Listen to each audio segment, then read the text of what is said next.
Good morning everyone, কেমন আছো সবাই? আমার নতুন চ্যানেলে সবাইকে ওয়েলকাম এবং অনেক ভালোবাসা দিয়ে নতুন একটি ভিডিও স্টার্ট করলাম। তো দেখো, সকাল সকাল চলে এসেছি আম পাড়তে। আর এই আম দিয়ে হবে আচার। জানি না আজকে করতে পারবো কিনা।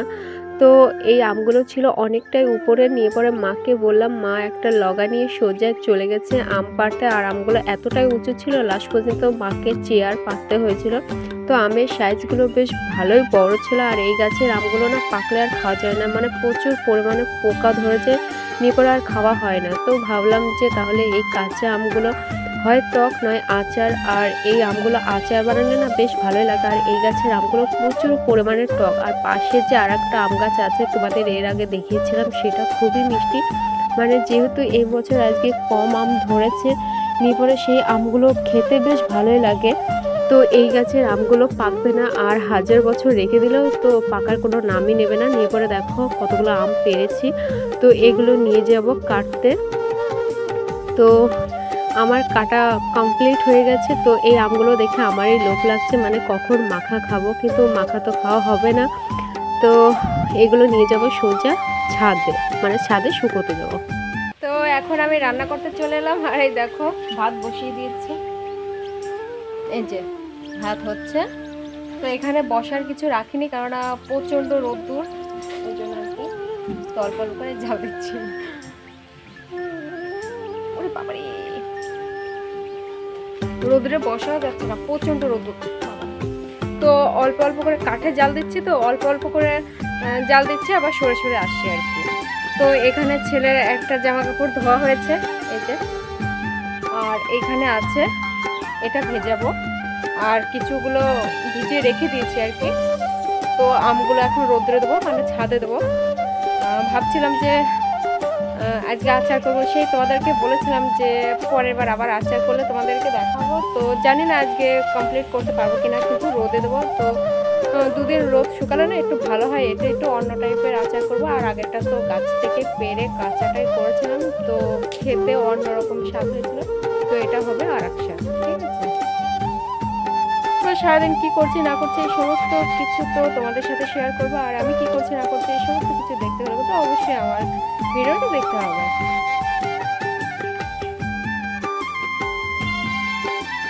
ঘরে দেখতে এসেছিলাম যে কারেন্ট এসে কিনা, কারেন্টটা চলে গেছে, মানে প্রচন্ড গরম। তো ছেলে আপাতত ঘরের মধ্যেই ছিল, নিয়ে পরে আবার চলে গেল বাইরে। তো আমি ওকে বলছিলাম যে ঘরের মধ্যে থাকতে, কারণ ঘরের মধ্যে ফ্যানটা চালালে তবু ও থাকতে পারবে আর কি। তো ওই গরমের মধ্যে আছে, ঘেমে যাচ্ছে পুরো। তো দেখলাম কারেন্টটা চলে গেছে। তো এখন ওকে গাছতলায় বসাবো, নয়তো ওই ঠান্ডা ঘরে বলতে এখনো প্লাস্টার করা হয়নি, বালি বেছানো আছে, সেটা হালকা হালকা ঠান্ডা থাকে, ওই ঘরটায় বসাবো। তো চলো দেখি। এদিকে আমার ছেলে দুষ্টুমি করা শুরু করে দিয়েছে। আর মা ওকে বারণ করছিল, কারণ আমার ছেলে ধুলোবালি নিয়ে খেলা করবে। আর এদিকে আমি ওকে বারণ করতে যাচ্ছিলাম বলে আমার দিকে ধুলোবালি দিচ্ছিল। নিয়ে পরে ওকে এটা সেটা বলে একটু বোঝাচ্ছিলাম। তারপর অনেকটা পরে ও শান্ত হয়েছিল। নিয়ে পরে ওকে আবার খাবার দিতে হয়েছিল। যাই হোক, নিয়ে পরে যে আমগুলো কেটেছিলাম সেগুলো হলুদ লবণ মাখিয়ে আমি নিয়ে যাচ্ছিলাম। আর এই নিচে যদি শুকায় না, তাহলে সেরকমভাবে শুকবে না। কোথায় কুকুর বলো, বিড়াল বলো, ছাগল বলো, সমস্ত কিছু এসে এটাতে মুখ দেবে। নিয়ে ওই জন্য ভাবলাম যে ছাদে নিয়ে গিয়ে তাহলে সেখানে দিলে হয়তো নিরিবিলি জায়গায় ভালো থাকবে।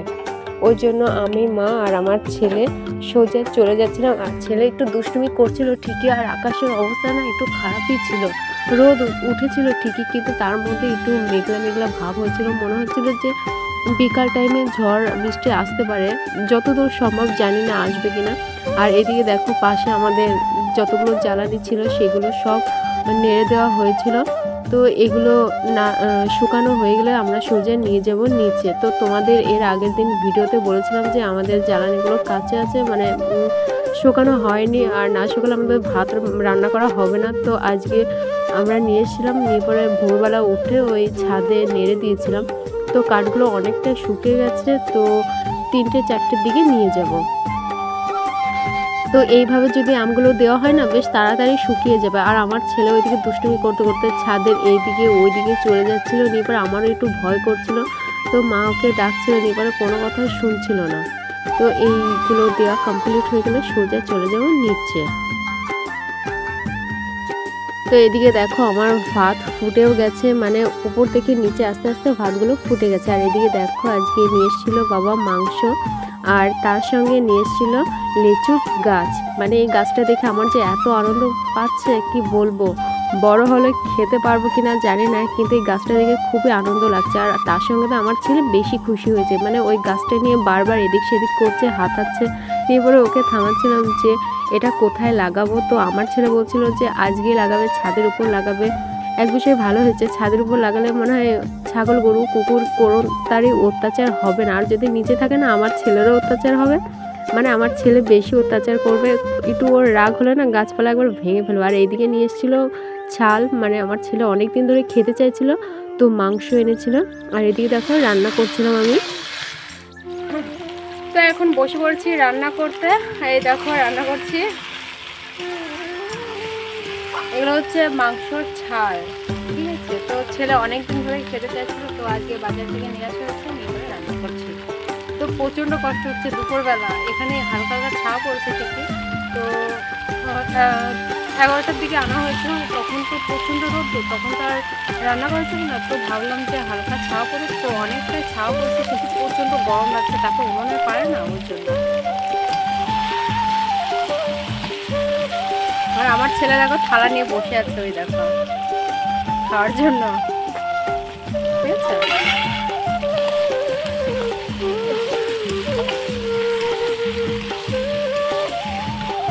এ বাবু, এই তো হয়ে গেছে। ছেলের মানে আর ধৈর্য কুলাচ্ছে না, এখন খাবে। এই তো বাবা, দাঁড়া দাঁড়া, আর একটু একটু একটু আর একটু কষানি, আর না হলে হয়। একটু বসো তুমি। হয়ে গেছে বাবা, হয়ে গেছে। তোমার জন্যই তো রান্না করছি, তোমার জন্যই তো করা বাবা। তুমি একটু বসো, জুতো পরে আসো, যাও। হ্যাঁ দেবো দেবো বাবা, সব দেবো।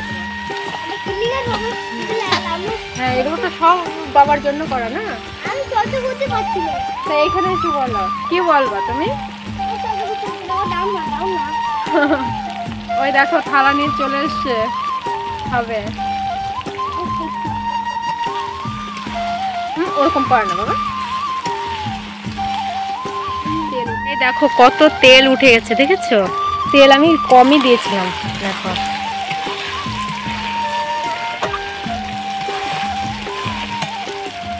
মানে কড়াইটা একটু বড় হয়ে গেছে, ওই জন্য একটু খারাপ লাগছে। ছোট কড়াই হলেও ভালো হতো আর কি। তো ছোট কড়াইটা কি হলো, দেবো। ছোট কড়াইটা ভেঙে গেছে, নিয়ে পরে পারা যাবে না, ওই জন্য বড় কড়াইটা নামেছে। আমার কষ্ট হয়, এই বড় কড়াই আমি রাঁধতে পারি না আর কি। একটু তেল উঠে ফুটে যাবে।